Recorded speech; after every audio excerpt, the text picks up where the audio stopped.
5,500만 대한민국 국민이라면 누구나 내는 세금. 그러나 때때마다 내야 하는 세금에 부담을 느끼는 분들도 많으실 것입니다. 그런데 만약 세금을 내 통장이 아닌 바다의 물고기가 건네준 돈으로 낼 수 있다면 얼마나 좋을까요? 참 꿈같은 이야기인데요. 그런데 이 꿈같은 일을 실현한 사람들이 있습니다. 바로 예수님과 그의 수제자 베드로입니다. 2000년 전 이스라엘에는 성인 남성이라면 성전세를 내야 하는 법이 있었습니다. 그런데 그 당시 예수님과 제자들은 매일 하나님의 말씀을 전하러 다니다 보니 돈을 벌 시간이 없었고 결국은 성전세를 체납하게 되었습니다. 그러자 세금 갚는 세리가 베드로를 찾아 독촉했고 이에 베드로는 근심 걱정을 안고 예수님을 찾아갔습니다. 그런데 그런 베드로에게 예수님은 갑자기 이런 질문을 던집니다.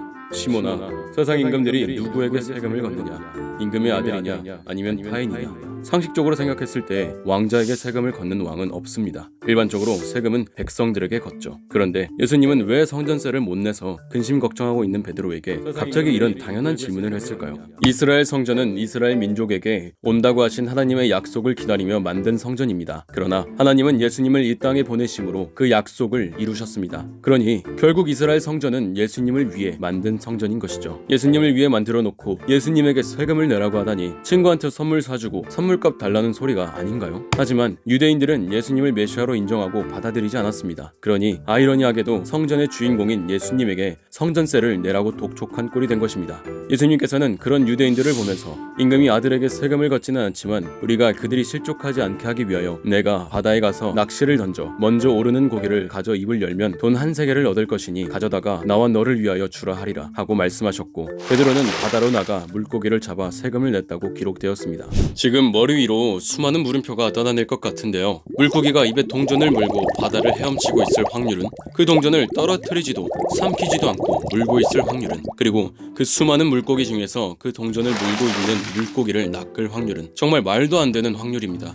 이것이 바로 하나님의 전지전능하심일까요? 한 성경의 주석가는 이 사건에 대해 이렇게 말합니다. 정말로 물고기 입에 동전이 물려있던 게 아니라 한 세겔어치의 물고기를 낚시하여 시장에 팔아 돈을 벌었다고요. 물고기 입에서 동전이 나왔다는 것보다는 현실성 있는 이야기지만 예수님과 베드로가 처음 만난 날의 이야기를 들어본다면 이 생각이 바뀔지도 모르겠습니다. 베드로는 예수님을 만나기 전까지는 동네에서 그물질을 하던 어부였습니다. 그러다 예수님이 전하는 말씀을 듣고서 하나님을 깨달았고 그런 베드로에게 예수님은 나를 따라오라, 내가 너희를 사람을 낚는 어부가 되게 하리라 했습니다. 그리고 베드로는 생업인 고기잡이를 그만두고 예수님을 따르게 되었습니다. 사람을 낚는 어부가 되라는 예수님의 말씀을 듣고 베드로가 어떤 삶을 살았는지를 보면 사람을 낚는 어부의 비밀을 알 수 있습니다. 평범한 동네 어부였던 베드로의 인생은 예수님을 만나고서 180도 바뀌었습니다. 베드로는 매일 하던 그물질을 그만두고 사람들에게 하나님의 복음을 전하기 시작했습니다. 그리하여 예수님의 12제자 중에서도 수제자로 꼽히며 로마의 초대 교황까지 되었습니다.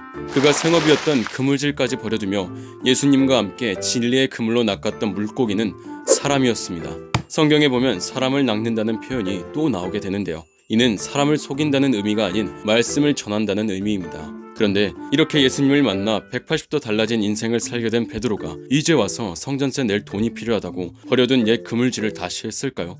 베드로는 물고기 입에서 동전이 나올 것이라는 예수님의 이야기를 듣고서 사람을 낚는 어부의 소명을 하러 복음의 그물을 던지러 나갔습니다. 누구에게요? 물고기가 아닌 세상 바다에서 헤엄치고 있는 물고기와 같은 인생들에게 말입니다. 그리고 결국 베드로는 복음의 말씀을 듣고서 감동받고 깨달은 사람을 통해 세금 문제를 해결받게 되었습니다. 예나 지금이나 돈을 들고 다니는 것은 물고기가 아닌 사람이고 돈이 있는 사람을 통해서 돈 문제를 해결받는 것이 합당한 이치입니다. 만약 베드로가 바다의 물고기를 통해 세금 문제를 해결했다면 지금 이 시대에도 하나님을 믿는 가난한 자들에게 물고기를 통해 기적을 보이시며 도와주시지 않겠습니까? 그렇지만 역시 지금도 사람을 통해 도우시는 하나님이십니다. 오늘의 이야기, 바다의 물고기를 통해 세금을 낸다는 꿈같은 이야기보다 더 꿈같은 이야기가 아니었나 싶은데요. 다음 시간에는 더 꿈같은 이야기로 찾아뵙겠습니다.